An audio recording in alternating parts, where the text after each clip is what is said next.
Do you like watching self-improvement videos? Most guys consume endless self-improvement content, hoping that one day it'll change their life. Pathetic. Watching self-improvement is masturbation. You may as well grab a bottle of lotion and start fapping. These massive bacteria just ain't a self-destruct. Despite what all the big YouTubers say, self-destruction is what you need, not self-improvement.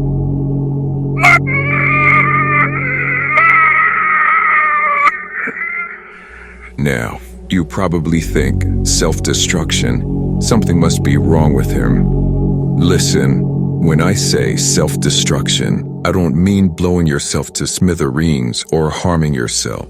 No. What I mean is destroying your current identity and self-image.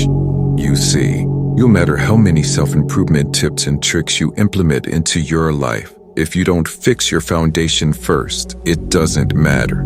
Because all those extra layers of self-improvement are just building blocks you add to a shaky foundation. And a house built on a shaky foundation will eventually collapse. In other words, the reason why you always fall back into bad habits is because you skipped the most important step: self-destruction. Now, before I tell you how to destroy your current self and rebuild a solid foundation, I want you to understand. I've destroyed myself so many times, I actually lost count. The moment I became a YouTuber, I had to destroy the belief that I am too old for this. The moment I got into business, I had to destroy my brokey mindset and destroy everything I've been taught by society and school.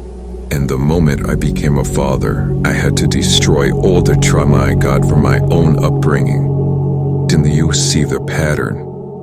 No matter what I do in life, I always destroy it first before I build. Listen to that again. No matter what you want to accomplish, you must destroy before you can become. You have to disassemble yourself before you can construct.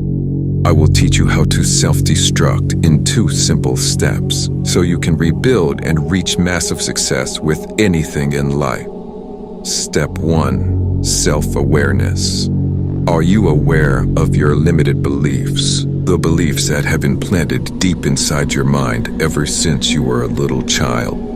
In order to destroy your limited beliefs, you must first become aware of them. Know what you want to destroy before you destroy. I will teach you a very simple self-awareness technique. Let's start with an example, and let's say you want to make more money.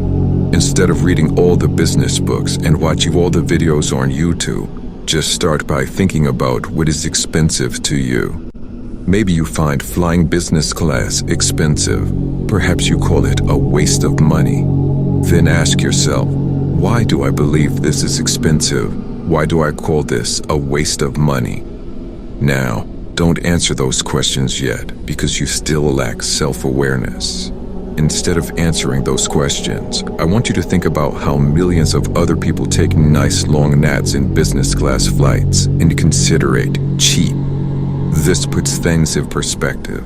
Anything you consider expensive is considered cheap by millions of other people, meaning that expensive and cheap are both subjective terms. They aren't based on facts. So you calling anything expensive is a subjective belief that has been planted inside your mind by someone else, be it society or your parents. When you come to this realization, you can answer the 2 questions you asked yourself earlier. Why do I believe this is expensive? Why do I find this a waste of money? The answer to both questions is that anything you think you know about money has been planted in your mind against your conscious choosing. That is the only objective answer. And so, after this self-awareness exercise, you now have a good reason to destroy and let go of your old beliefs. As you know now, they aren't facts. They are negative and they don't serve you. This self-awareness exercise must be used for anything you truly want to improve, as it reveals the basic beliefs that hold you back. Step 2. Destroy. After becoming aware of your limited beliefs, it's time to let them go. You do this through ruthless self-destruction. Most people struggle with this step because self-destruction requires you to lose a part of yourself. Think about it. You may have held on to certain beliefs for decades. They became a part of you. Maybe you share those beliefs with dear family members, and now you have to admit that all that time, those beliefs were wrong. It's a very big hit on your ego to admit, man, but in the long run, it will serve you in ways you can't even imagine. You'll surpass all the self-improvement dorps who consume endless content if you just take time to become self-aware and then self-destruct your limited beliefs. Listen. Self-destruction is very simple. All you have to do is lower your ego and admit that you were wrong about your beliefs, and then you abandon them completely. Imagine you've been boxing with your friends or your life without a boxing coach.